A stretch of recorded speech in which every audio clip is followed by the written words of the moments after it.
Good morning, my Real News Midday TV family. Thank you so much for tuning in this morning, and I'm wishing for everyone a wonderful and a productive day. And in the news this morning, schools to resume face-to-face classes Wednesday, says Education Ministry. The Education Ministry says schools across Jamaica will reopen for face-to-face classes today, where regional and the school leadership deem it safe to do so.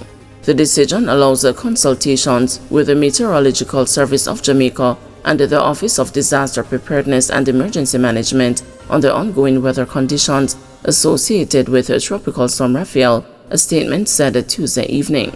In areas where it is not safe to return to in-person classes, the ministry says remote learning will continue through virtual platforms, televised lessons, computer-aided programs, and other educational resources such as learning kits, textbooks, and worksheets. The ministry has urged the schools to communicate directly with the parents and the guardians to provide updates on the reopening status of their respective institutions. Storm Rafael passed the south of Jamaica on Tuesday. Landslides, flooded streets, and damaged roadways have been reported in several parishes. Power provider, the Jamaica Public Service, has reported that restoration of electricity to affected customers has been hampered by the landslides and the flooding. No major disaster in Manchester, St. Mary and St. Elizabeth. Manchester and St. Elizabeth reported no flooding or any major incident arising from the passage of Tropical Storm Rafael yesterday. At the same time, things were also rather calm in St. Mary, according to Porto Maria Mayor Fitzroy Wilson. He told the news that there had been no reports of flooding, but a few land slippages were experienced. However, he said the reports suggested there was no impact to people's home or any injuries or loss of lives. Wilson said although none of the parish's shelters were open, the shelter managers were on standby. Keval Lewis, acting disaster coordinator for Manchester, had a similar story. We are experiencing moderate rainfall in some of the areas. However, I have not received any report of anything major. I have not received any reports of flooding, she said. Lewis said one shelter was opened Monday night at the B.B. Coke High School but was closed on Tuesday morning after the only occupant left. That person has sought a shelter as a precaution because of the Hurricane Beryl devastation a few months earlier. Although the shelters are closed, she too said the managers were on standby. Trelawney thankful. Residents of low-lying areas in Trelawney were quite happy yesterday, having been spared from Tropical Storm Rafael, experiencing mainly light rainfall and overcast skies, with a few areas seeing heavy showers. The storm, which passed to the west of the island, brought heavy rainfall and windy conditions to several parishes. Alethea Hilton, who lives in Zion, a community on the outskirts of Falmouth that is renowned for flooding, was grateful that the community was spared the worst. During the passage of Hurricane Beryl in July, a fallen tree caused significant damage to her house, which she has since rebuilt. I am overwhelmed and we have to give God thanks, she said yesterday. Me never have to worry and me not look up in a no tree. We just hope and pray that everybody else could too. Hilton said she had not made any preparations for the passage of Rafael. Honestly, I just said that we had a big disaster in July, and I don't think God is going to do that to us again. My daughter is still traumatized, so she covers her head and ears whenever she hears the rain. But we did not experience any wind or heavy rain, just drizzle, she said. Another Zion resident, Brandon Moreland, told the news that he had anticipated heavier rainfall and had started making plans to take shelter at the nearby William Knibb Memorial High School. My house a leak right now, so that was my plan. Me pack my bag already for run. If me did see the rain a come too hard, me woulda go get my bag with my important stuff, he told the news. Over at the Falmouth Transportation Center, taxi operator Neville Gordon was also relieved. We are glad to know that it spared us, because we are blessed. We are on the north of the island, and whatever disaster passed through always spare us. I didn't even prepare for it. I didn't shop for any food or anything because I experienced Gilbert and know that more establishments are available now than back then, Gordon said. Diane Hilton Lewis, Parish Disaster Coordinator for Trelawney, told the news that the municipal corporation had not received any reports of blocked roads or flooded homes. We received some reports of places without electricity and they are being restored. So overall, we handled the situation well, said Hilton Lewis. Relief in Hanover. Despite the continuous rainfall from Monday night and through much of Tuesday, residents of Hanover were in a thankful mood yesterday, as preliminary assessments indicated the parish did not suffer any notable damage from the passage of Tropical Storm Rafael. There have been no reports of anything in particular or of anything unusual up to this point, David Gardner, CEO at the Hanover Municipal Corporation, told the news yesterday afternoon.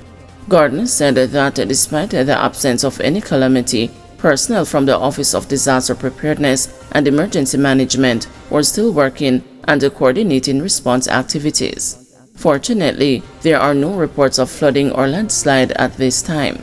Shelter managers are in place, although no one has checked into any shelter so far, the ODPEM team reported, adding that several communities were without power.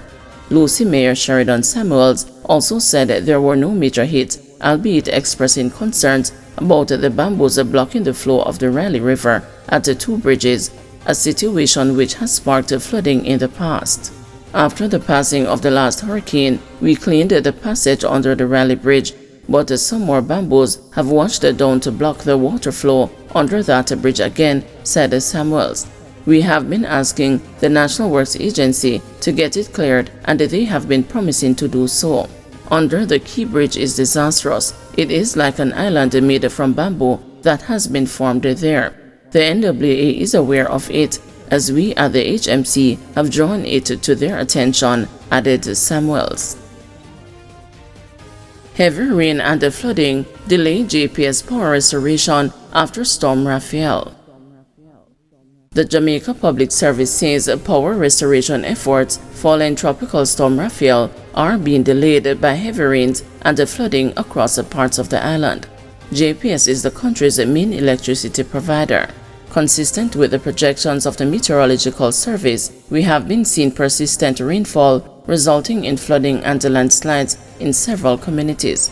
In some instances, our crews have had to stop working because of impassable roads, said the JPS President and the CEO, Hugh Grant, in a statement Tuesday evening.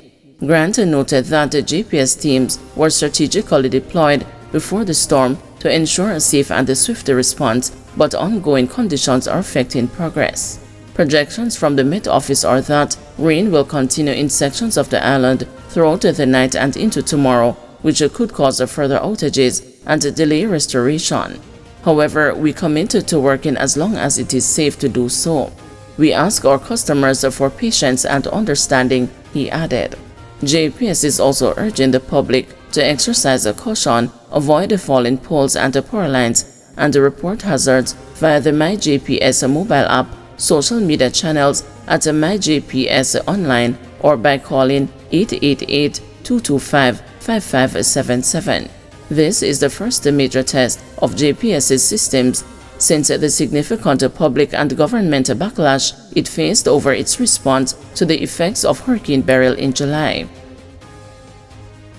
All systems go for by-elections and nominations, says EOJ.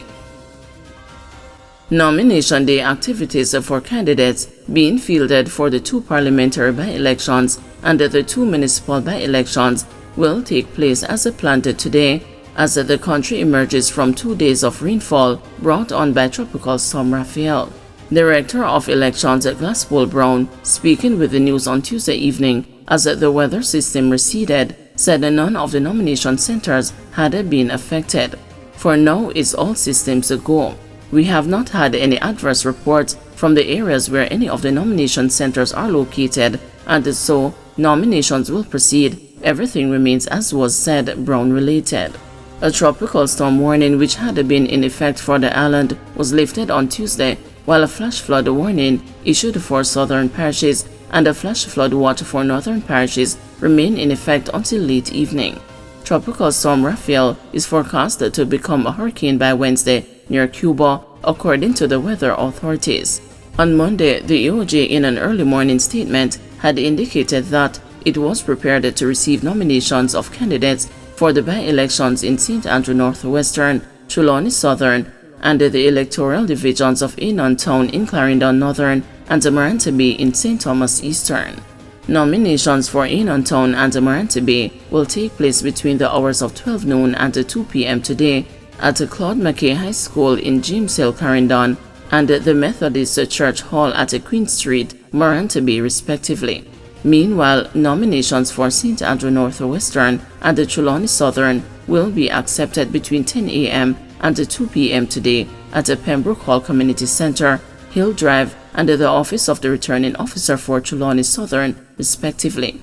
The opposition People's National Party has indicated that it will not field the candidates for the parliamentary by-elections as the general election is due by September 2025, but has said it will contest the parochial by-elections. In a statement issued to the media late Tuesday, the party said Council candidate Yvonne Rosemary Shaw, a public servant, will be its representative for the Amaranth division, and the educator and the community leader Delroy Dawson for the Enon Town division.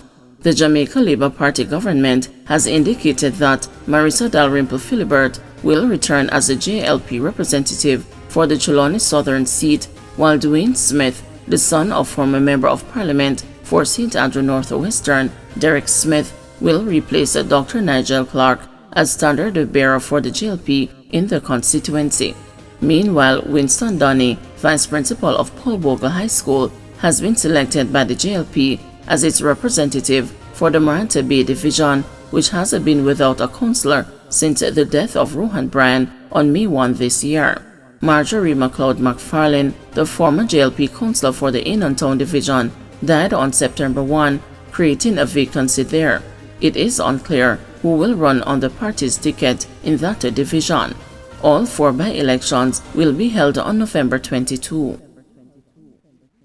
Guys, thanks for watching. Please join us this afternoon at 2 p.m. for another news update.